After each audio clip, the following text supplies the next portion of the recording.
겠습니다. 사랑과 은혜가 풍성하시며 우리 삶의 주권자이신 하나님 아버지, 계절의 변화를 보면서 하나님의 섭리를 찬양합니다.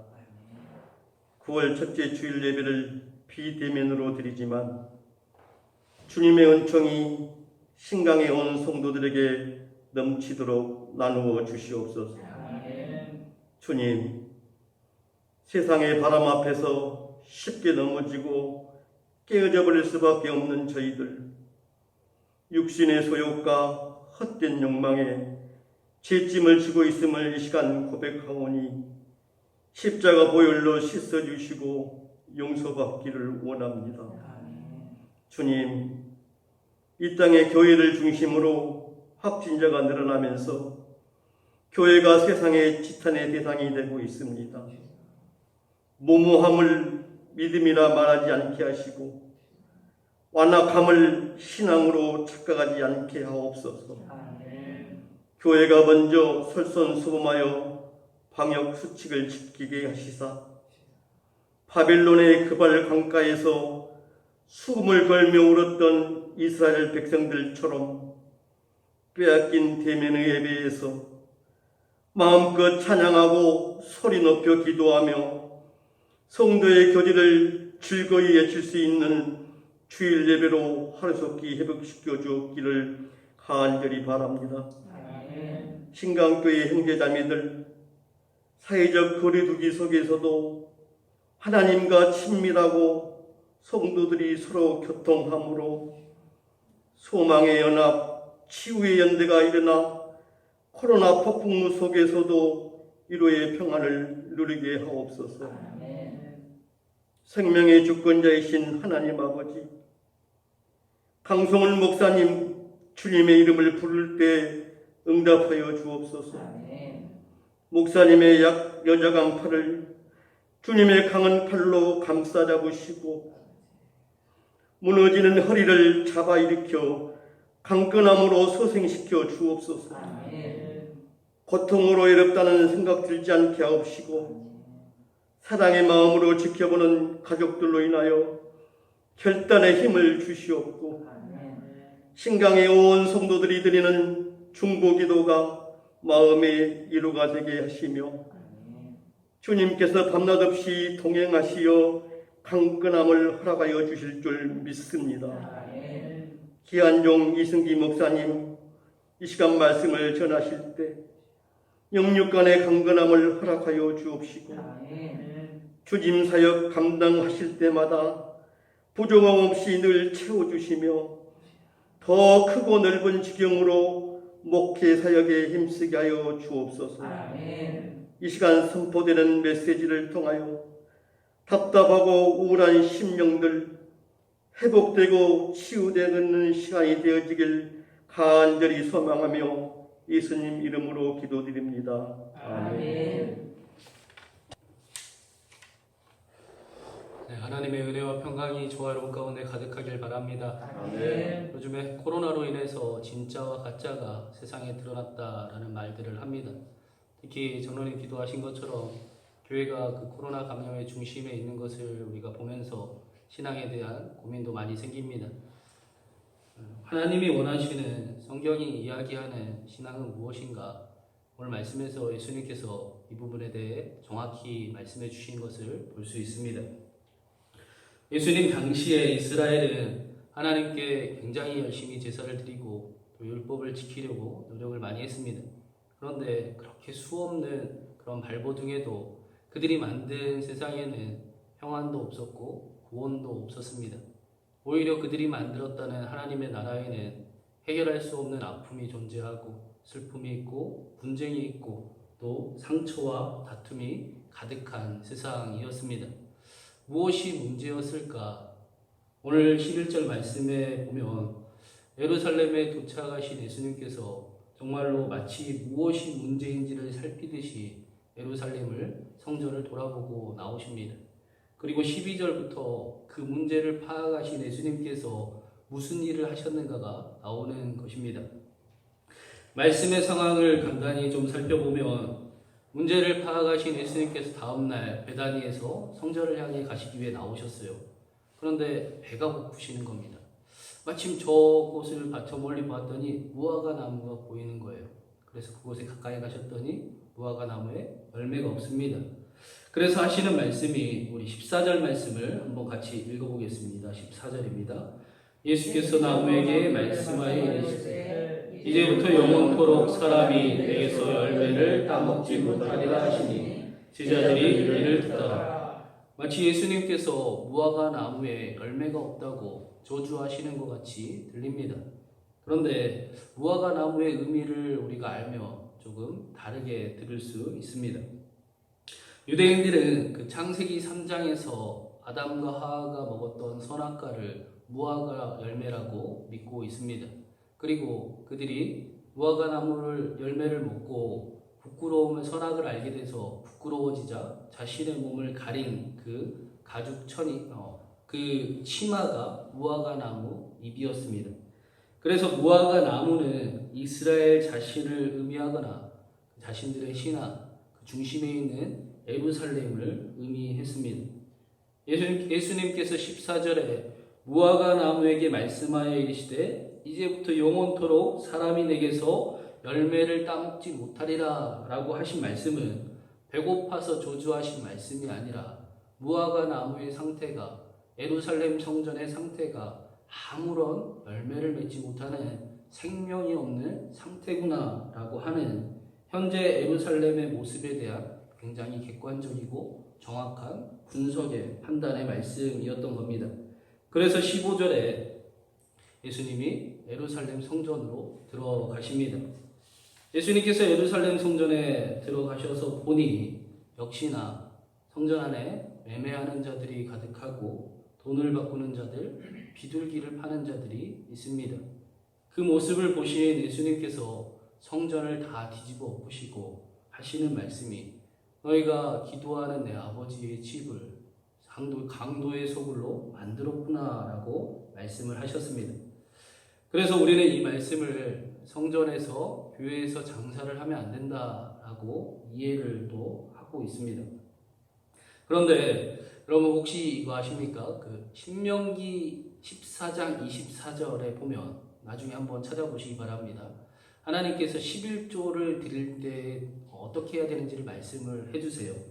너희가 만약에 성전이 너무 멀어서 가기가 어렵고 또 그곳이 너무 힘이 들거든 반드시 흠이 없는 소나 양을 바쳐야 되는데 그럴 수가 없거든 그걸 팔아서 돈으로 가져와라.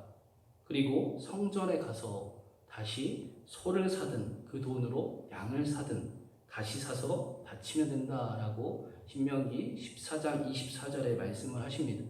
성전에 가서 소나 양을 사도 된다는 것이지요. 또 한 가지 그 현실적인 문제를 생각을 해보면 예루살렘 성전이 820m였습니다. 북한산이 836.5m로 비슷해요. 하나님께 제물을 바칠 때는 반드시 흠없는 것을 바쳐야 되는데 820m인 예루살렘 성전에 흠없이 양을 데리고 가려면 어떻게 가야 할까요? 아마 업고 가야 되겠지요. 북한산 꼭대기까지 양을 업고 올라가는 것이 여러분 가능할까요? 가능할 수도 있겠지만 저는 안 될 것 같습니다. 저 같으면 돈을 가지고 팔아서 돈을 가지고 그곳에 가서 제일 좋은 양이나 소를 사서 바칠 것 같아요. 또 당시에 그 이스라엘의 상태를 짐작해 볼 수 있는 그 18절 말씀도 한번 읽어보면 좋겠는데요. 우리 18절 말씀 읽어보겠습니다. 대제사장들과 서기관들이 듣고 예수를 어떻게 죽일까 깨하니 이는 우리가 다 그의 교훈을 놀랍게 여김으로 그를 두려워함이로다. 대제사장들과 서기관들이 예수님을 죽이려고 합니다. 그런데 우리는 이게 갑자기 잠깐 충동이 일어나서 화가 나서 한 그런 충동적인 행동이 아니라 굉장히 계획적이었고 실제적인 그런 살해 음모였음을 알고 있습니다. 실제로 이들은 계획적으로 예수님을 십자가에 못 박아 죽이지요. 예수님을 죽이려고 한 이유는 18절에 보니 많은 이들이 예수님께서 성전을 뒤집으시며 하시는 그 가르침에 놀랍게 여겼기 때문이었습니다. 사람들이 그래요 예수님이 맞네요. 예수님 말씀이 참이네요 라고 했다는 겁니다. 대제사장들과 서기관들도 예수님의 가르침이 하나님의 뜻에 맞는지 알았습니다. 그래서 예수님을 죽이려 했습니다. 두려웠기 때문입니다. 이들은 무엇인지 옳은지 알았어요. 자신들의 잘못도 알았습니다. 당시 그 사회의 기득권자로서 예수님이 맞는 것을 분명히 알지만 자신들의 당장의 이익을 포기해야 되고 자신들의 권력을 포기해야 합니다. 그래서 옳음을 선택하는 것보다 하나님을 포기하는 것이 훨씬 쉽습니다. 하나님은 아실지 몰라도 사람들은 전혀 모르기 때문입니다. 하나님 때문에 자신을 포기할 수는 없기 때문입니다. 아무리 입으로 아멘 아멘 해도 속마음에는 하나님은 안 계시고 자기 자신만 가득했기 때문입니다. 예배는 드리는데 예배의 정작 하나님이 안 계셨던 것입니다. 그들의 예배는 하나님을 사랑하고 하나님께 감사해서 하나님을 인정하고 하나님을 찬양하는 하나님께 자신을 드리는 예배가 아니었습니다. 오히려 하나님의 그 사랑을 자신들의 욕망으로 바꾸어 버리고 하나님께 드리는 예배에서조차도 자신을 드리기보다 오히려 자신의 뜻대로 되기를 바라는 우상 숭배와 전혀 다를 게 없는 예배였던 것입니다. 이렇게 보면 예수님께서 성전에서 장사하는 것, 돈을 바꾸는 것, 비둘기를 파는 것 가지고 성전을 강도의 소굴이라고 말씀하시는 게 아닌 것 같습니다. 예수님이 이 강도의 소굴이라고 하실 때 이 말씀은 에레미야 7장 말씀을 인용한 말씀인데요. 에레미야 7장에 이런 말씀이 있습니다. 너의 모든 생활과 행실을 고쳐야 한다. 너희는 이곳이 주님의 성전이다. 주님의 성전이다. 주님의 성전이다 하고 거짓말하지 말아라. 성전 바깥에서는 약자를 억압하고 불의한 일은 다 하면서도 성전에 와서는 우리는 구원을 받았다라고 말하는구나. 그래 내 이름으로 불리는 이 성전이 너희의 눈에는 강도의 소굴로 보이느냐? 이스라엘이 세상의 빛과 소금이 되어야 할 텐데 예루살렘 성전이 그 이스라엘을 회복시키고 깨끗하게 하고 바른 길로 인도해야 할 텐데 아무런 변화도 없고 회복도 없고 새롭게 함도 열매도 없는 강도의 소굴로 너희가 만들었구나 라는 것입니다. 매매하는 자들을 다 내쫓으시고 의자를 다 뒤집어 부시고 그리고 나서 16절 말씀을 조금 더 자세히 보면 성전 안으로 아무도 지나다니지 못하게 하십니다. 예배도 드리지 말아라 라는 것입니다. 예수님이 말씀하시는 핵심은 장사를 하고 안 하고가 아니라 그런 거짓된 예배는 아무런 은혜도 없고 변화도 없고 새롭게 함도 없는 그 예배는 드리지도 말아라 라는 것입니다. 마치 말라기에서 하나님께서 말씀하실 때 너희의 가증스러운 예배가 망해버리면 좋겠다. 누가 성전 문을 닫아 걸어서 너희들이 내 제단에 헛된 불도 피우지 못하게 하면 좋겠다. 너희가 바치는 제물도 이제 나는 받지 않을 것이다 라고 하시듯이 아무런 열매를 맺지 못하는 하나님의 백성으로서의 그 삶의 변화와 어떤 변화도 새롭게 됨도 나타나지 않는 그런 성전의 예배는 다 치워라 라는 것입니다. 대면 예배, 비대면 예배가 중요한 게 아니라 예배에 생명이 있느냐가 중요합니다. 예배가 우리를 살리느냐가 중요합니다. 예배가 저와 여러분을 다시 일으키고 다시 하나님의 나라를 꿈꾸게 하고 예수 그리스도의 십자가를 들고 세상에 나가서 주눅들지 않고 예수님 따라 할 수 있는 만큼 사랑하며 사는가가 중요한 것입니다. 네. 사랑하는 여러분, 예배를 통해 은혜를 받으십니까? 아멘. 다시 살림이 일어나십니까? 잘하고 못하고 잘나고 못나고의 문제는 아닙니다. 우리의 삶이 변화되고 있는가가 중요합니다. 우리의 삶이 점점 예수 그리스도를 닮아가고 있는가가 중요한 것입니다. 저와 여러분의 삶이 점점 자신의 삶에만 몰두해가는 그런 삶이 아니라 주변을 돌아볼 수도 있고 점점 더 사랑하며 살아가는 삶을 살아가는 삶의 자리에서 조금 더 힘내서 섬기는 삶을 살아가는, 그래서 예수 그리스도를 따라가는 저와 여러분이 되기를 간절히 소망합니다. 아멘. 그러나 우리가 아는 대로 옳은 길을 위해 자신의 그 당장의 이익과 또 그 가진 것을 포기하는 것은 쉽지가 않지요. 하나님도 알고 계십니다.